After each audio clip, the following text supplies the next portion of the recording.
And now it's time to get a macro perspective on what else is happening around us in the world. To take us to Congo this morning, we're now joined by Dr. David Tizzard via Zoom. Good morning, David.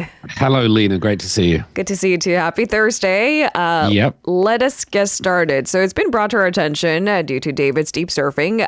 3 American citizens who were convicted of terrorism and conspiracy in a failed coup attempt in Congo have been returned home to the United States, but not to live a free life, from what I understand, to serve out life sentences.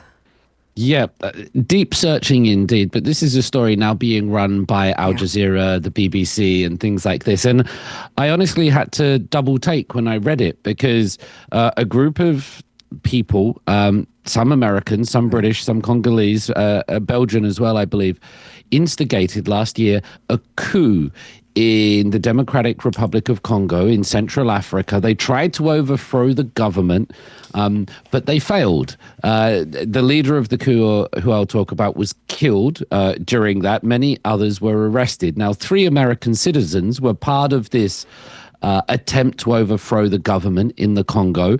They were convicted of terrorism and conspiracy. In the Congo, their names are Marcel Malanga Malu, Tyler Thompson, and Zalman Poulan Benjamin. They were part of 37 people convicted last September.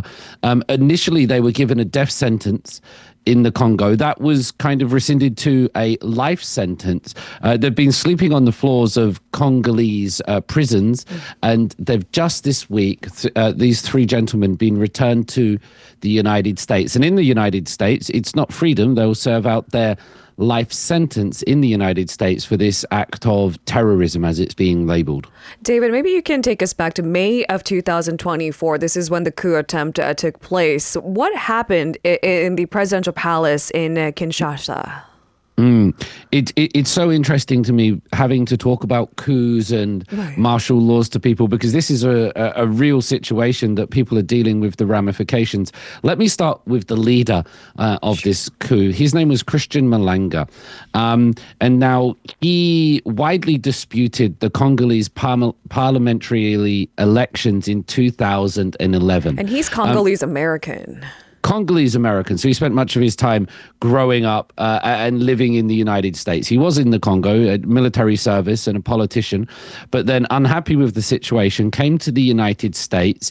In 2017, going back sort of 7-8 years, he established the New Zaire government in exile and proclaimed himself the president of the country. So even though he was outside, he was saying the country itself is illegitimate. He proclaimed himself president outside, and they were holding meetings and going about their business. And then he went into the country smuggling weapons, and with a group of people uploading videos telling the president of the Congo, I'm coming to get you. This is what we're doing. So in May of last year, a group of men, they launched an armed attack on the presidential palace in the capital of Kinshasa.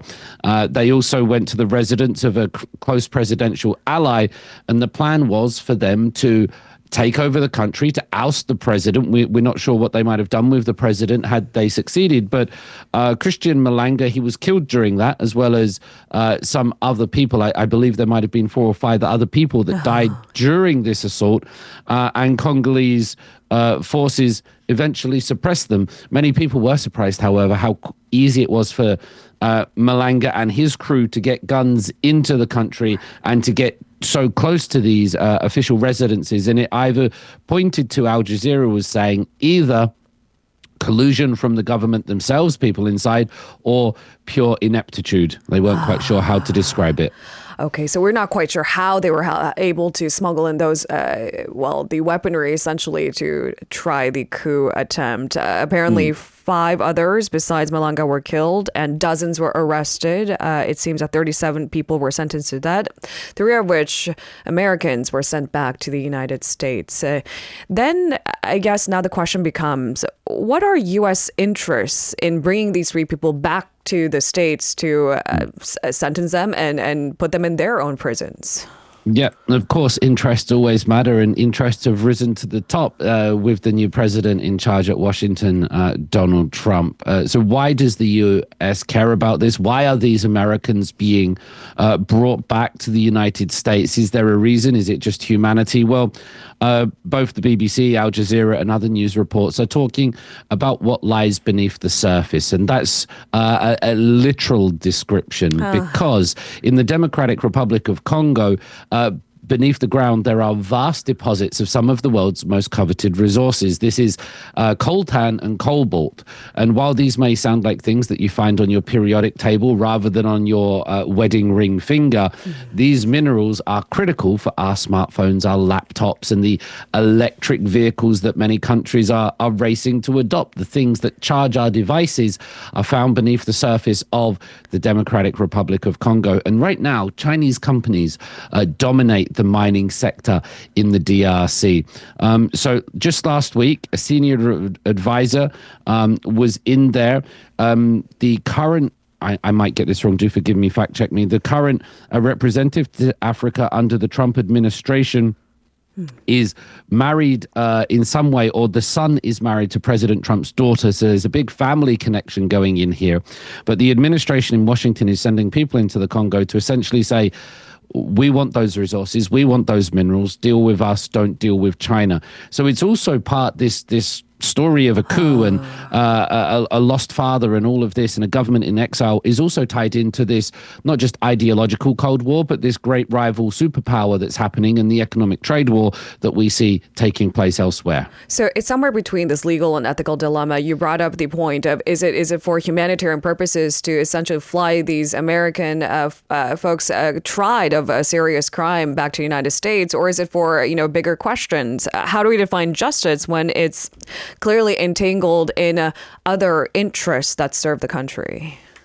Indeed. And if this were going the other way, for example, if some Congolese citizens decided to attempt to overthrow the government in Washington and they launched an attack on the White House, I don't think many would survive like this happened here. I shouldn't laugh. But would those convicted in the United States, would Congolese citizens convicted in the United States, would they be sent back to Congo to serve out their sentences there?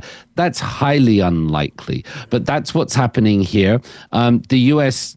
Justice system, it does generally recognize convictions that are given in other countries. So while they are coming back to the United States, by tradition and by law, it generally upholds the previous sentences if they believe that they were fair, that were given. Now, legal experts are going to be looking into whether these sentences were fair, but considering what took place, an armed attack against a sitting government, we can dispute the elections and legitimacy at other times, but an armed attack on a sitting government counts in many ways as sort of terrorism, treason, and such forth. So it seems likely that these sentences might stick. And by the way, these are the three American citizens that came back. They're rather young men. I mean, they look almost, this is what caught me off guard. They look almost like children. They're not children. I would struggle to guess their age. They might be in their 20s or very early 30s, but these are not wizened or seasoned old men with grey hairs in their beard. These are young gentlemen that have just tried to, well, last year at least, carry out a coup in an African country. And David, maybe we should highlight one of the men who was flown back to the United States is Marcel Malanga Malu, who happens to be the son of the leader who was killed in action while the Congo coup was happening in 2024. Yep, and that makes it all the more of a story, I think because so what must he be going through, knowing that not only this failed, not only that his life ahead, a relatively young life, might be spent behind bars, and also that not knowing whether it would be in Congolese prison system or the American prison system. I'm very curious how they would compare in those experiences. You would imagine that the American prison system would be better, but I'm not too sure about that in general. I'm sure there are elements of the American prison system that are are troubling in some aspects. But yeah, having lost his father and what's gone on, how must he be feeling through all of this? It's an incredible story that I didn't really think I would be reading about. An armed assault on a government that failed, people returning to their countries, and a son that's lost a father. Thank you very much, David, for taking us through that story. We appreciate it, and we'll speak to you again tomorrow. Thank you. I'll see you tomorrow. Goodbye.